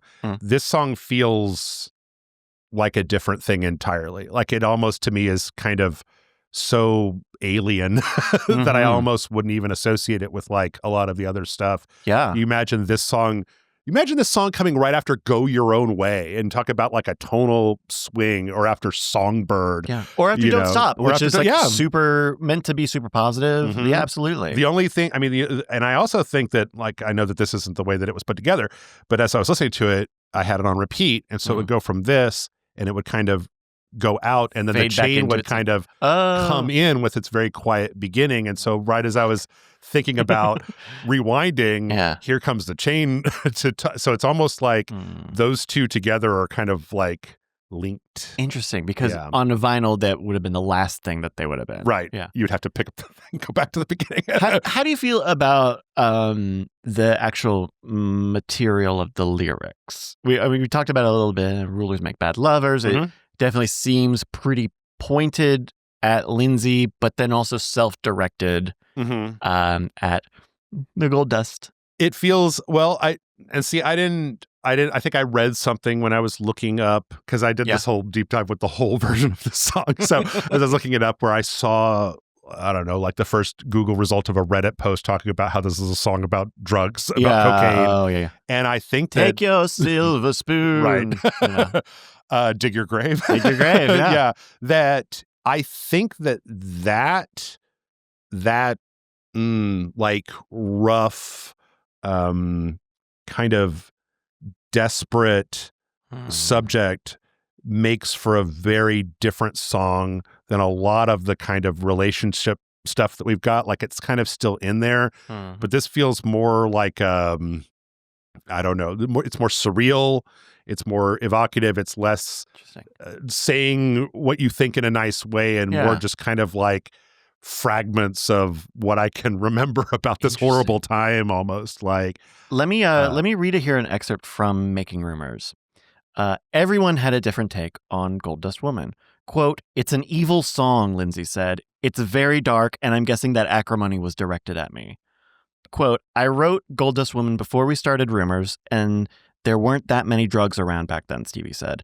It's about groupie type women who would stand around and give Christine and me dirty looks. But as soon as one of the guys came in the room, they were overcome with smiles. We recorded 7 takes of the song and kept take 4 as the master. Okay. So I can see that as well. The, kind of cheap romance, Sleazy, groupie kind of, I don't know. But I mean, it's definitely mostly to Lindsay. Did she make you cry, make you break down, shatter your illusions of love? Is it over now? Yeah. Do you know how to pick up the pieces and go home? Yeah, I mean, I'll be honest, like my memory is not the best with some of these. And I think we did season 1, was it like last year? It was early this year. Early this year? Very okay. early this year, yeah. It was just also cold. Where I think that a lot of the Stevie stuff that I remember seems like a kind of a sideways jab, where this is more stabbing you in the gut while staring directly into your eyes. Yeah. And I like it. I like that it's mean and dirty and kind of like hearing Lindsay say that, and I'm like, good. There needs to be some more. There should be some polarity on this song. Darkness in here. Yeah. 2 Christine songs on this side. Like, it's probably come across by me talking about this stuff where I like the sleazy, dirty, kind of darker parts of this band. I mean, that is the part of the band that I think is novel. Yeah. I won't say unique because they're obviously dark bands and down bands, but I think that makes them especially novel for having really, especially on Rumours, like very tight production and aesthetics with not the prettiest social scenario that the songs are laying out. Right. And it's a good, it makes for compelling listen because you've got your 1950s, 1960s songs about love and relationships and stuff, and here you've got a bunch of you've got all these dirty, like this is more like real life where things are messed up, and I don't know, very compelling. It feels kind of on a similar tack we were talking earlier about, like, why did these people all stay together? Right. I mean, this is a song saying basically like, haha, shit's fucked up, right? Yeah. Huh? Are you strong enough to figure it out? Like, brother, I'm not, war is a very strong word here, but motherfuckers are declaring all of their feelings all over this album. And like, why would you? Why would you stay in this band? Mm-hmm. If you're Lindsay or Stevie, particularly, why would you stay in this band? I mean, this goes a little bit further we're getting, afar than the song, but path, I've seen people in my lifetime that stay in relationships that should have ended, that are bad, where nobody's enjoying themselves because they're more afraid of striking out on their own. It's sometimes easier to stay in a friend group that treats you bad than it is to go, I'm going to go find somebody else, because maybe you don't. Maybe you're alone. Maybe you go out there and nobody's watching your back. Like, at least here you know what the problems are, whereas out there, right? Who knows? You have a system in place. You have people around you at every different level of personal space. And I'm sure, it's out in the open. How much do people love to talk shit about you go to Hawaii with Christine and bitch about fucking Lindsay for 6 weeks, drinking tequila on the beach? Like, of course, like that stuff has it's not pretty, but it can be kind of cathartic and fun in its own way. Yeah. I would really like to listen to this whole version because you brought it up multiple times, Yes. and I'm fascinated because I think it informs a lot of where your like perspective of this comes from. Yeah, so just for I have my own background here. This is between the first and second whole albums. The first whole album skewed a lot more in the kind of alternative rock. I mean, Nirvana's In Utero, kind of some of that sort of stuff. I think Doll Parts was like one of the big tracks on there. Okay. And then the next album was, what was it? Happy to Be Here. No, God, I don't remember the name of it. But that was when they started doing their glam. They went into kind of their glam phase where it was like, Southern California sparkly dresses, but we're also all punk rock. There's this kind of thing that happened in the late 90s of kind of mohawks scuzz and glam. Well, like when you watch the Celebrity Skin. When you watch the video for Celebrity Skin, it's like Courtney Love, and she got the blonde hair, and she got it's kind of a sparkly dress, but then they're all playing like they're in, a dive bar punk rock band. Oh, gotcha. And that was, I think, pretty unique for the time. But in between the two of those, they did this cover of Gold Dust Woman for, as I understand it, the second Crow soundtrack. Oh. The Crow City of Angels soundtrack. Which Classic. I was telling you the first one had this very iconic soundtrack full of like a lot of original music. Original stuff, bangers. What they would call like inspired by the motion picture. Yeah. And a lot of it was in the movie. Like a lot of that stuff was in the movie. And so it was a big thing. And then for the second one, we get this? I think this is there. I didn't know that this was a cover for a long time because there was no internet when this happened. That's true. And then we've got the video here. I remember being very stricken because Courtney Love has dyed her hair like dark, like for this video. And she was kind of iconically a blonde in the beginning, with the kind of the baby doll dress, but it was all raggedy and the, blonde hair. Yeah. And also, if you go and look up the video for this, it is the most 90s thing I've ever seen in my entire life. So that's one of I'm waiting to see like Black Hole Sun Part 2. Like Yep. Okay. Yep. Well, I'm curious to know what you think this time. All right. Well, we'll listen to a preview here of Hole's Gold Dust Woman cover.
Wow, that's very. I was expecting, a different arrangement, but I kind of wasn't expecting her to change a lot of the lyrics. Some of the lyrics have been rearranged. Some of them have been. I think that there's a point later on. It sounded like they were starting to do some of the pale shadow stuff early. Yep. And all. I know they take one of the times when they come back in and they just repeat the "Rock On Gold Dust Woman" instead of because the Fleetwood Mac version changes a lot. It keeps moving along. It doesn't repeat itself all that much. Oh, so this like repeats the verse.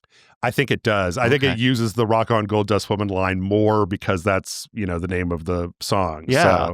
So, but you can see how it's translated into this very kind of just like late 90s rock and roll alternative rock song with a verse and a chorus and a verse and a chorus type of thing. But then also with like pure intensity from the start. Like Yes. it starts off at 90% Yes. and then it gets up to 100%. Which is one of the challenges for me of getting into this was the fact that it does start so quiet, Right. and it builds over time, as opposed to this that just kind of, it's got the bass in the beginning and then it just jumps right out of the gate and here's Yeah. Courtney Love all up in your face. So And it's fast, and it sounds like maybe the speed changes potentially, or maybe it's just the difference of I think that it's like single line, and I think when they get to the chorus, it's to go into a double time where it's like rock on gold dust woman, pause, take your silver spoon, take your grave, and then in the chorus says, did she make you cry, make you go break down? You know, it's like 1, 2, 3, 4. Yeah. It's like goes from the twos to the ones type of thing. So okay, interesting. Yeah. Well, let's whip back even further now. Wait, can I get your opinion about the visuals of the music video? I swear to God, it's the most 90s thing I've ever seen. All the like shooting through water and Yep. making everything yellow and orange. There's like the lights are flickering on and off, and then it's just inexplicably there are a few points where it's like a picture of Courtney Love in like a huge dress, like she's in like a Roald Dahl book.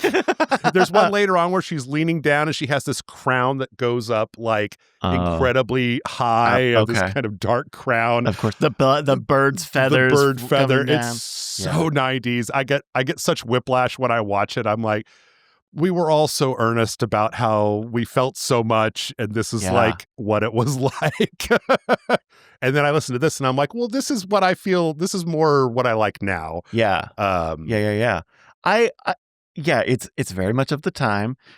But I think it's aged like pretty well. I think it's aged better than her singing, than Courtney's singing. Yes. But that's a known quantity. It's a strong cover, right? Yeah. Like where it's adaptable enough in the Fleetwood Mac version where they're, because of the way that the music and the lyrics are connected, but also separatable, like they can be disconnected, right? To the point where you can take that and you get this wonderful iconic lyrics, and then you've got this just kind of, a pretty good rock and roll band behind it. Yeah. Like, so that's fascinating.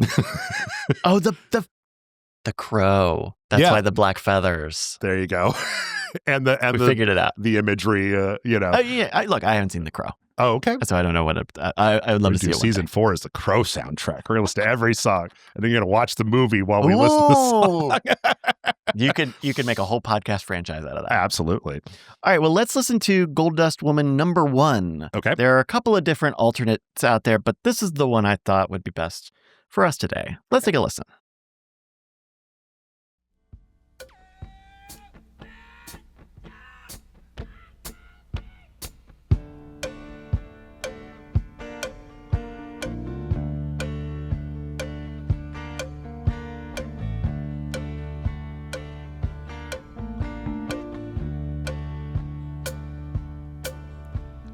Rock on, gold dust woman. Take your silver spoon, dig your grave.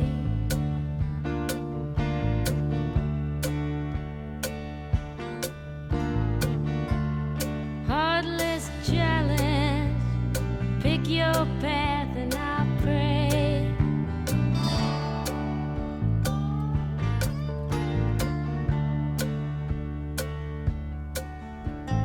Wake up in the morning, see your sunrise, loves to go down.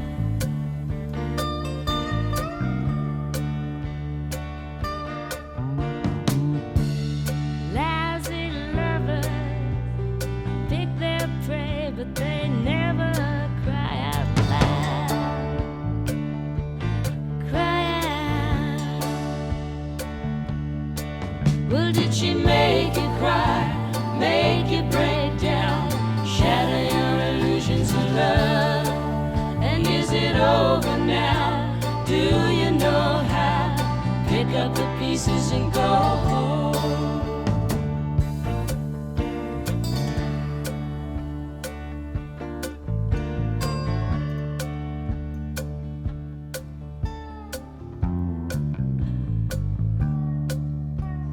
Rock on, ancient queen.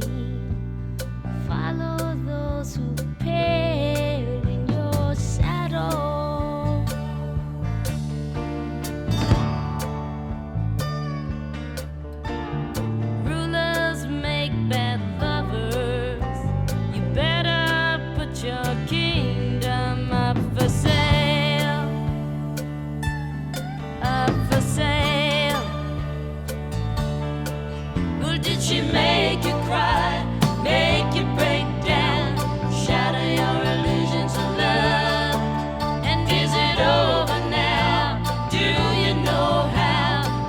up the pieces and go home. Well, did she make you cry, make you break down, shatter your illusions of love? Now tell me, is it over now? Do you know how to pick up the pieces and go home? And go home. And go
Kind of ending on a groove there. Yeah, a little Fleetwood Mac fade out. Yeah, yes. What do you think? Kind of a subtler take. Obviously doesn't have really anything in that last half of the pale shadow. Right. Yeah. I missed a lot of that. I don't know. It's interesting when sometimes when you listen to these alternate takes, you realize what made you like the first one as much. Yeah. Having that kind of hi-hat throughout the entire thing felt in a way like tyrannical or disrespectful to me, of like making sure that everybody is on the beat. Yeah. As opposed to, I mean, it's not like they were out of time in the studio album. No. But just having, it seems discordant. Like that hi-hat doesn't seem like it's connected to anything else in the drums.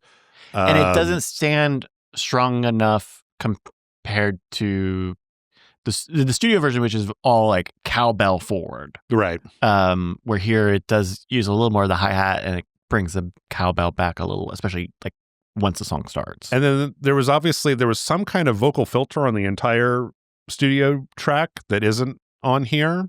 Am I hallucinating that? Like I swear that I thought that there was some kind of, it might be doubled echo or distortion or something on the main one, whereas here it was just like it was very clear, and having whatever that was, it felt more ethereal.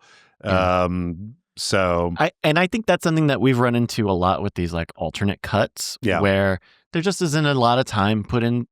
Like they are a snapshot in time. Sure. So there's not a lot of extra processing that goes on. Yeah. So you get a lot of like where the vocal is like right there and super clean. Mm-hmm. So I wouldn't be surprised if there is, some amount of verb or and then they hall effect. Chorus, they're having, it's not just Stevie in there. It's a little bit more. It sounds more like chorus. the studio, where it sounds like the fuller harmonies in the chorus for sure. I don't know. I guess I feel like I'm, because I've obsessed about this song for so much, I feel really protective about it, where I'm like, what are you doing? Yeah. What are you doing? Don't change it. This was a strange magical adventure, and now it's just like a song. One thing I was thinking about when we were listening to this alternate cut was, you know what? This song is a fine end to the album. Mm-hmm. Like it's very striking. It's very, direct. Yep.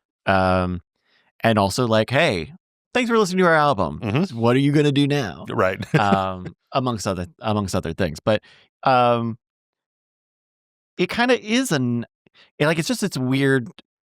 Can you imagine listening to this on a tape and then having like one of those auto reverse tapes, Turn it around, and having Gold Dust Woman fade out and then have it go chunk, chunk, and then start playing secondhand news? The total whiplash, I think, was a bit much. Well, and certainly like the aesthetic whiplash, but I think like also secondhand news is also like kind of bitter. Certainly not to the same degree. Yeah. For some reason, I doodled a little sun next to the side A and a little moon next to side B because I kind of feel like maybe that is the delineation here of like kind of happier sounding songs on the first side and then more like a darker, slightly slower stuff on the B side. Maybe, I don't know. Definitely going from Slowing Down and Oh Daddy to Gold Dust Woman and The Chain are all very like darker. I don't know about the You Make Love and Fun, and I don't want to know.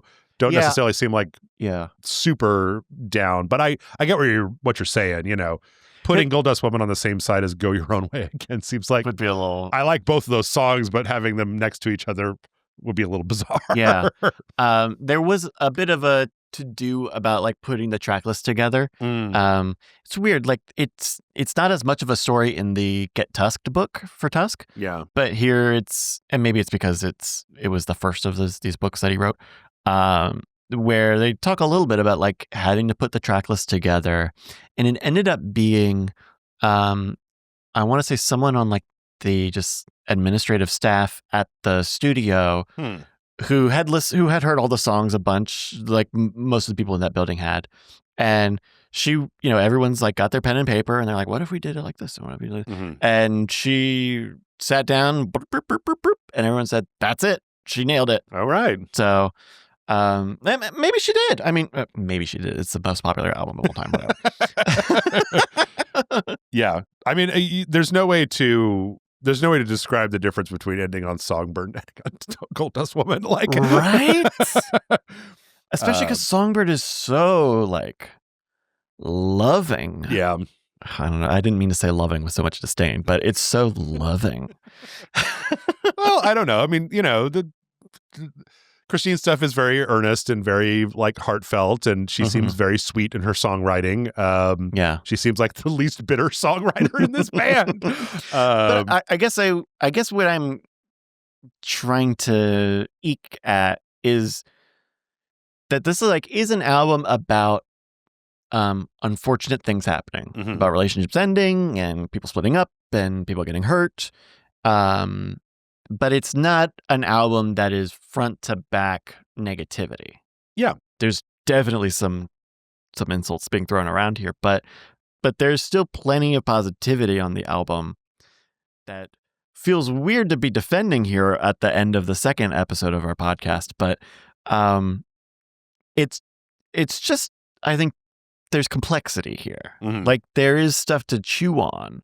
Like I kind of feel like when I was first listening to Rumours, it kind of took me a while to even kind of pick up on some of the like negativity in the lyrics and in the text, because it is so like very pop forward and I mean that's it on its own. Like it's very poppy. It's meant to be. It feels like it's meant to be listened to. But yeah, you kind of have to sit on it a little bit, maybe. Just, I don't know. Do you get any of that sense of like, oh, I needed to like dig under the surface a little bit to see the negativity here? It's hard for me to say because I was always listening to these from like an analytical mindset. True. I wasn't just putting it on, to drive around with. But I forgot that I put you in this situation, actually. I will say that, like, it's been a long time since I've just sat down and listened to a new album, right? Like a lot of new songs that come out these days are like singles and they're not connected to a full thing. They're or 15-second TikTok sounds. Right. Or I've recently found out that I like some Sabrina Carpenter songs, but I'm kind of not. What they don't do for you. I'm a little worried about trying to listen to a whole album and then finding out, because I've done this in the past with some other artists where I end up liking 2 or 3 of their radio hits and I go listen to the album. I'm like, oh, those are the ones I like. Yeah. And obviously there's a big delta between Fleetwood Mac, just the time between Fleetwood Mac and Sabrina Carpenter. Sure. But I get what you're saying, because I feel like my experience, having also being from an age of buying CDs, was like you'd buy a CD because, you know, there was a single that was great. Yep. And then if you liked the rest of the album, that is your own business. No one is interested. I'm trying to think. Like, I bought the Evanescence album, the first Evanescence album, because of Bring Me to Life. Sure. But I did end up liking the rest of that album, but I was not clued into what was on the rest of that album, that whatever singles they had. Take a plunge. Yeah. Well, and then a lot of that was because there was no way to listen to it outside of going to the store and buying a CD. Or you'd have to listen to the station. Or you'd try to listen to the radio and hope that it came on the radio. No, the listening station at the FYE. Oh, yeah. The little yes. And it would play like the iTunes sample. We when I was really young, just complete side. This was before iTunes. When I was really young, I had a clock radio that had a tape deck in it, and it had a record on it, and it could record from the radio. And so we kept calling the local station to try to get them to play the new Green Day song, because I couldn't get the CD, but I could record it onto a blank tape. Yeah. And then the guy said, if you guys call in one more time, I'm never going to play that fucking song ever again. I hate that song and I hate you. Shut up. And I was like, I get it. Wow. So the lack of access makes this very different, right? Yeah. I do think it would be weird. Boy, it would be such a dice roll on a Fleetwood Mac album, because based on like a single, because they have 3 different voices, right? Sure. And so what if you really like Lindsay but you don't like Christine? Well, then half this album, or a third of this album, isn't gonna gel with you. Yeah. And then you do the thing where you skip to the next track. Sure. Okay, that's the Christine track. You push it into Tusk, which is even more so. Like, it's double length. So the buy-in is that much greater. But then also it's on the back of Rumours being huge, but then Tusk itself is more complicated, more personal. Tusk is really the 3 different people fucking... God, yeah, I didn't even think about what it would be like to be somebody in the 70s who bought this album and was like, this album hangs together. It's got a pretty decent through line. And then to be like, oh my God, it's been so long. I can't wait. There's a new Fleetwood Mac album. And then you put Tusk on and you're like, what the fuck? Yeah. So, I mean, yeah. A lot of it just has to do with the difference in the way that we listen to music is the way we used to listen to music.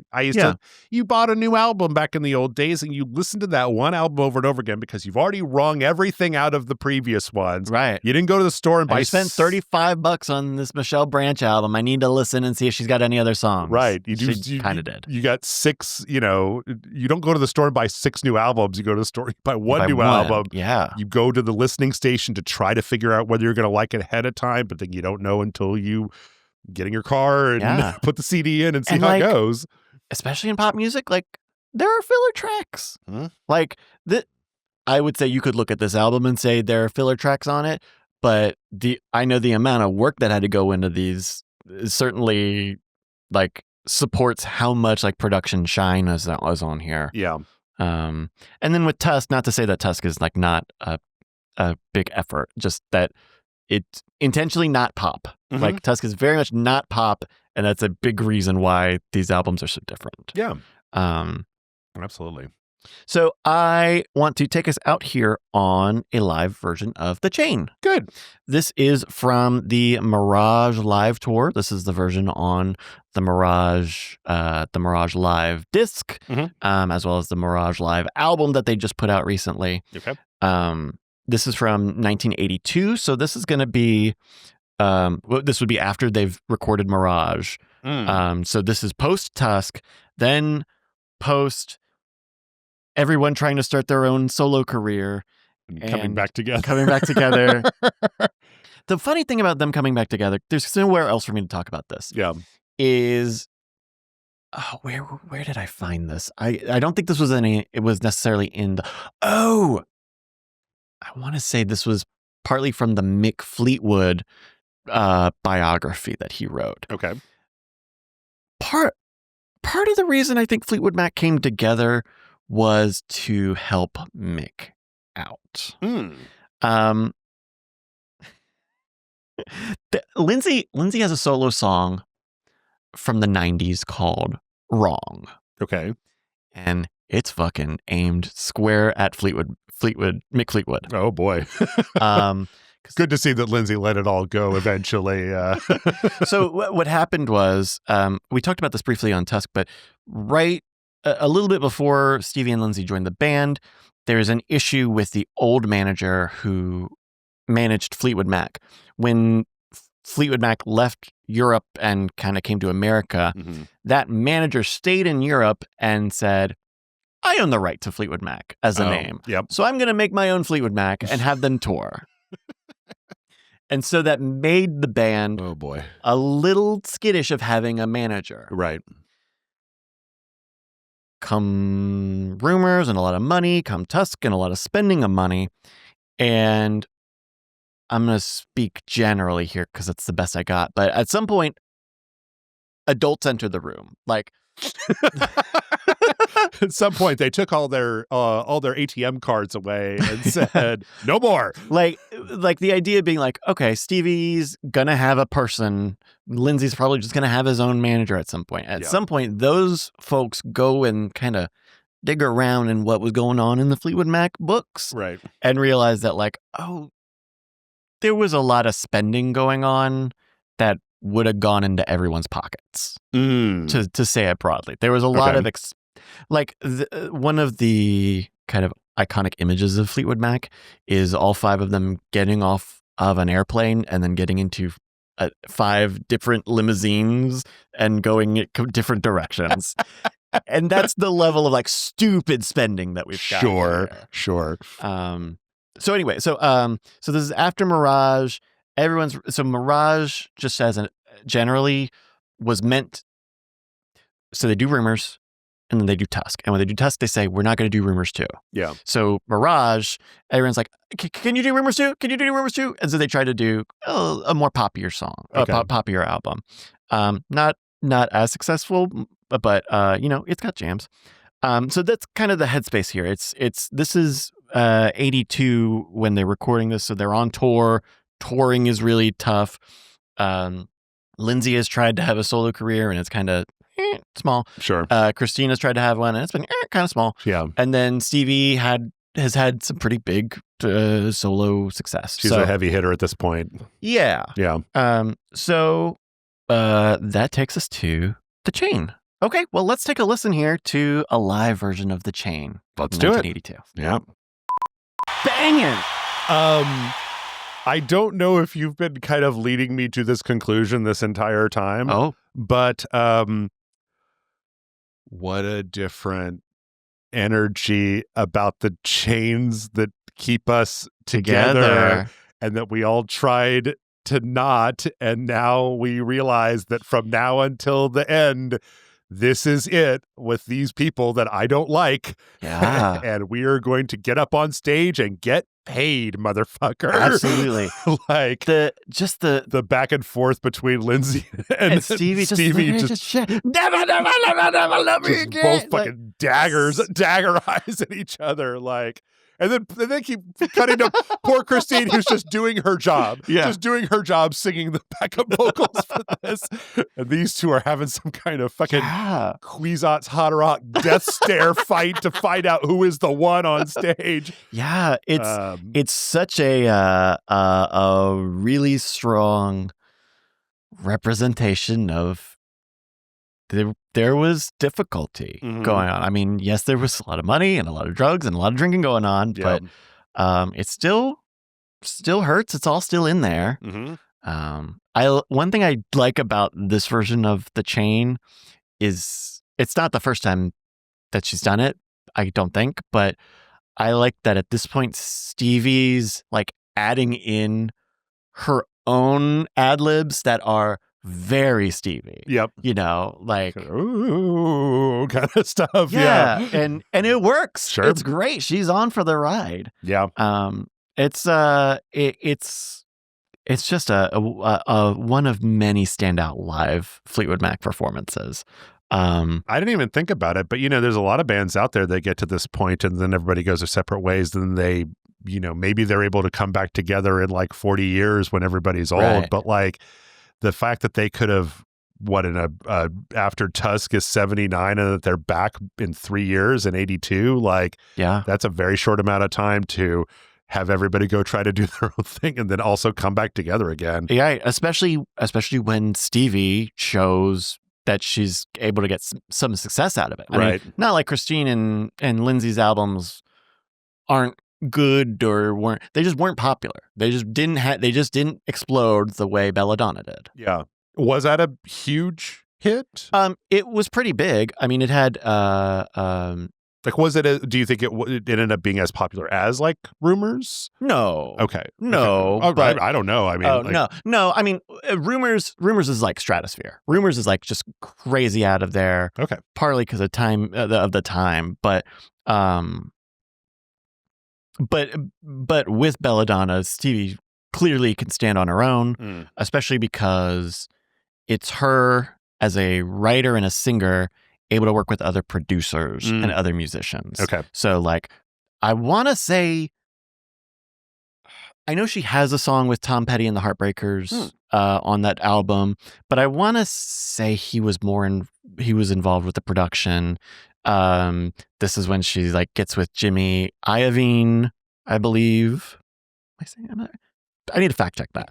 But she's working with a lot of producers, and she's showing that she's able to write really strong stuff, and she at least has a good ear for what's good. Okay. So then, do we have an idea of why then she would come back? Was it there was more fame involved with hitching your ride to Fleetwood Mac than there was going solo? I think so, Yeah. right? Stevie, especially, if you're early in your solo career, you only have so many solo songs. Sure. Stevie would perform Fleetwood Mac songs on some of her tours. Fleetwood Mac would sing, which would give her space to do solo stuff.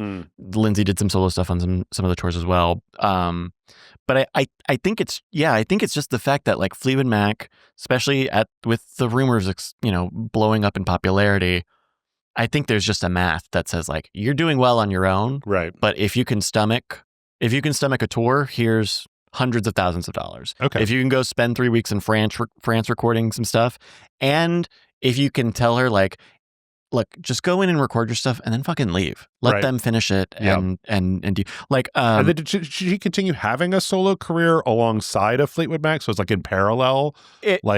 It's tough to do it at the exact same time. Sure. But yeah, generally it would be all around the same time period. And then even for Tango in the Night, which has the 5-piece comeback, at that point she's like she goes to rehab for a lot of it. She's touring for a lot of it while they're recording that album, and she's in rehab for a lot of it. So she's only got a few songs on that album, and some of them are not even fucking finished. Okay. But that's just what it is, because you only need that little bit of Stevie. You kind of just need like one good Stevie moment. Sure. And then you can float a whole album on that. I would, if I was being like a pessimistic record executive. Sure. I would say Yeah. Okay, so really quick, we're gonna do, not today, we'll do another we're gonna do a bonus episode. Okay. Where we just listened to stuff that didn't even make the album. Okay. Like Silver Springs, the famous Silver Springs. We will finally talk about it. Think About It, Doesn't Anything Last, Planets of the Universe. We're gonna jump into them, give them a little listen. Okay. Kind of easygoing. But check that out. That's going to be only on the Patreon, patreon.com/LFGX. That's where you get these episodes first, best, and most. There you go. So thank you again for joining me, Jeff. Yeah, it's been an interesting journey. Thank you to the listeners for listening. We are going to send you out here with The Chain, live from the Mirage Tour. Thank you.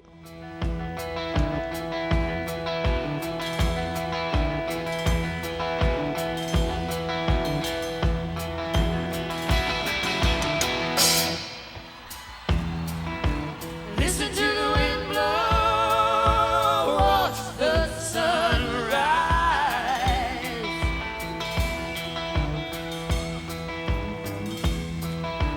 Running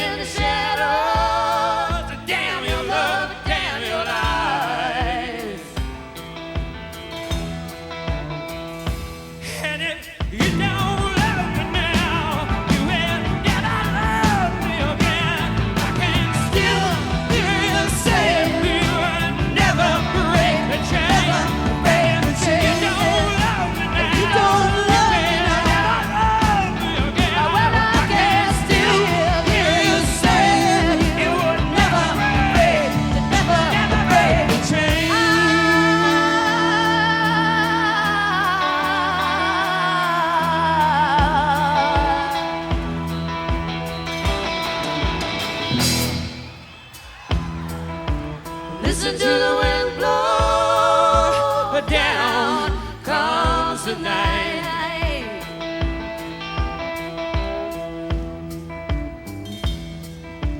Run in the shadows. Damn your love and damn your life.